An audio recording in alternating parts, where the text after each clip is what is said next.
Hello everyone, welcome back to Ranker JEE. This is Saurabh from IIT BHU. Guys, अगर आप JEE main में पास भी हुए हो, यानी अगर आप जेई एडवांस के लिए क्वालिफाई भी कर गए हो, तो अपने आप को एक अच्छे स्टेज पर समझो। अब बहुत सारे बच्चे यहाँ पर सेल्फ डाउट में फंसे होंगे या कॉन्फिडेंस की कमी होगी कि सौरभ भाई क्या बात करो यार, हमारा तो जेई मेन में सिर्फ पासिंग ही मार्क्स रहा है, यानी हम तो किसी तरीके से ऑन एज पर आके एडवांस के लिए क्वालिफाई किए हैं और हमारा एडवांस देने का मन भी नहीं कर रहा, और आप कह रहे हो कि एडवांस के लिए आपको डरना नहीं है। मैं आपको ऐसी चीजें बताने वाला हूं दोस्तों, जो आज आपकी आंखें खोल देगा। इट मींस कि अगर आपको ये लग रहा हो कि एक जेई मेन में कम नंबर पाने वाला बच्चा एडवांस नहीं निकाल सकता, तो ये गलत है। मैं वेरियस एग्जांपल्स आपको दे दूंगा जहां पर एक व्यक्ति जो थोड़ा भी और अच्छा करने के लिए एडवांस में बैठा है, वो आज आईआईटी में बैठा है। अब समझो, पहले आपको इस पूरी कहानी को, इस पूरे मोटिवेशन को, ये पूरी कॉन्फिडेंस को अपने अंदर भरने के लिए आपको एक कहानी समझनी पड़ेगी। कहानी क्या? कहानी है JEE Main versus JEE Advance के बीच की। जेई मेंस एक ऐसा एग्जाम है जहां पर आपको स्पीड, एक्यूरेसी और टाइम मैनेजमेंट,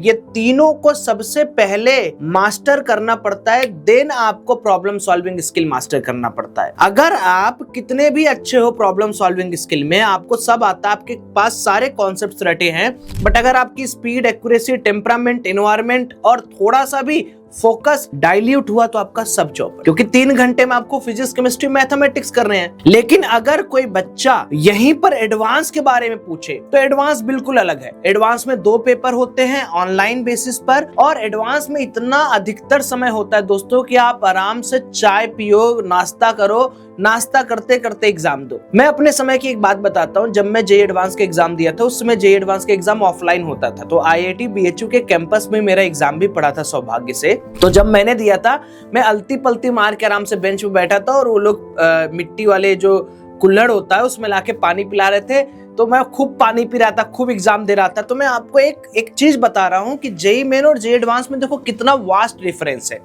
ये मत सोचो कि जेई मेन नहीं अच्छा गया तो जेई एडवांस भी अच्छा नहीं जाएगा। अब मैं बताता हूँ कुछ ट्रिक, समझना। जेई मेन में तुमने जैसा भी किया, तुम्हें जेई मेन में एक अच्छा स्कोर पाने के लिए करीब करीब 80 to 85% सिलेबस अच्छे से करना होता है। लेकिन एडवांस में दोस्तों विश्वास करो, मात्र 50 से 60% सिलेबस पे आप बहुत अच्छा एक्सेल कर सकते हो। अब मैं अपनी स्ट्रेटेजी आपको बताता हूँ। जेई मेन के बाद मैंने क्या किया था कि सिर्फ और सिर्फ मैं 1 महीने चला गया था कोटा में मैंने गया था क्रैश कोर्स जेई एडवांस के नाम से, और मैंने रेजिडेंस से ही क्रैश कोर्स किया था। विज्ञान नगर में मैं रुका था, बड़ी गर्मी वाले दिन थे, मुझे वो दिन याद आता। मैं इसलिए आपको बता रहा हूँ क्योंकि जिस चीजों से मैं गुजरा हूँ उस चीज से आप मत गुजरो।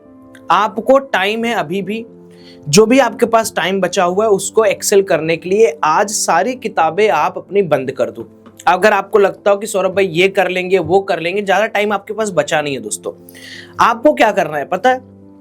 PYQs उठाओ 40 साल वाले, फिजिक्स, केमिस्ट्री और मैथमेटिक्स के। विश्वास मानना जो मैं बोल रहा हूं, केवल उन पर्टिकुलर चैप्टर्स को ही सिलेक्ट करो जो तुमको आता है, क्योंकि टाइम नहीं बचा है आपके पास। कितना ही दिन मुश्किल से बचा होगा यार केमिस्ट्री और मैथमेटिक्स उठाने का, ठीक?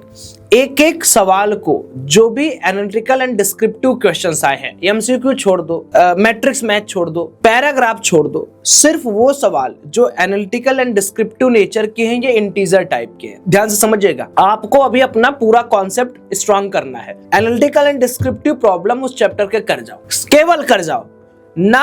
अभी आपके पास टाइम है कि कोई साइड बुक पढ़ोगे, कोई ऑनलाइन कोचिंग करोगे, कोई ऑफलाइन कोचिंग करोगे, और बराबर अगर टेस्ट हो रहा है तो संडे को टेस्ट दे दो। फिर आप आना एडवांस का पेपर देके और मुझे बताना।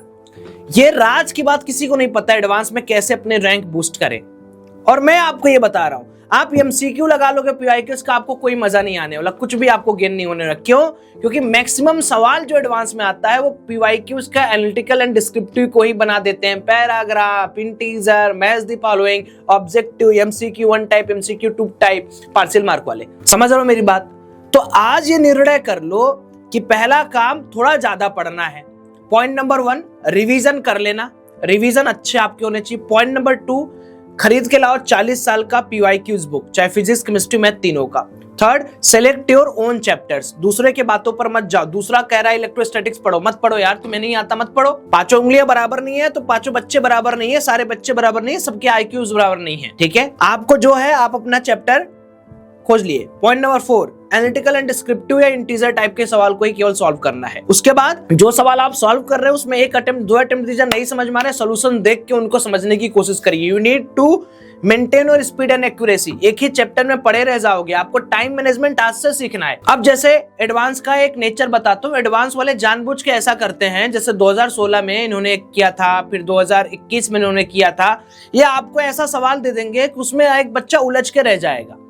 तो आज आपको ये डिसाइड करना है, a question is only a question is only a question. इसका मतलब कि एक सवाल सिर्फ एक सवाल है, सिर्फ एक सवाल है। इसका मतलब यह है कि नहीं आया, आगे बढ़ना है, उस पर ज्यादा समय अपना नहीं व्यर्थ करना है। बहुत सारे बच्चे टाइम मैनेजमेंट नहीं सीख पाते, तो टाइम मैनेजमेंट आज से सीखना है कि 1-2 बार अटेम्प्ट करो, नहीं आता सोल्यूशंस देखो, उस पे और रेक्टिफाई करो, आगे चलो। और कम से कम इस पूरे के पूरे टाइम में जितना ज्यादा हो सके उतना ज्यादा पढ़ो। और पढ़ने में क्या करना है, केवल दिन भर PYQs फिजिक्स केमिस्ट्री मैथ का सामने रखो, एक सेपरेट टाइम टेबल बनाओ, इतने देर में फिजिक्स, इतने देर में केमिस्ट्री, इतने देर में मैथमेटिक्स करना है, केवल एनालिटिकल डिस्क्रिप्टिव इंटीजर। विश्वास मानिए आपकी लाइफ पूरी बदलने वाली है जेईई एडवांस में, अगर आप इसको फॉलो कर लेते, 10 दिन भी अगर आप फॉलो कर लेते आपको समझ में आ जाएगा। और इस समय सोना और 1-2 घंटे अलग एक्टिविटी, 6 घंटे नींद लीजिए और 2 से 3 घंटे की अलग एक्टिविटी करिए। उसमें नहाना हो गया, खाना हो गया, थोड़ा अपने आप को चिल करना हो गया, तो मतलब समझ लो कि 10 घंटे मोटा मोटा आपका व्यर्थ होना चाहिए। बाकी बचे जितने भी 14 घंटे हैं, अगर उसमें से 1 घंटे भी आपका बर्बाद हो रहा है मेरे भाई, तो तुम गलत कर रहे हो। आंखें लाल हो जानी चाहिए, इतना पढ़ो। बाकी मैं मोटिवेशन देने के लिए इतना बोल सकता हूं कि एडवांस ज्यादा इजी होता है as compare to JEE Main. आ जाना, मेरे सामने बैठ जाना, मैं आपको समझा दूंगा कैसे। क्यों? क्योंकि सवाल आसान नहीं होते, टाइम बहुत मिलता है सोच के समझ के अच्छा करने के लिए। बाकी आप सभी लोग के एडवांस के लिए ऑल द वेरी बेस्ट। कोई भी डाउट होगा पूछ लेना, मैं कोशिश करूंगा उसका वीडियो में आपके लिए बना दूं।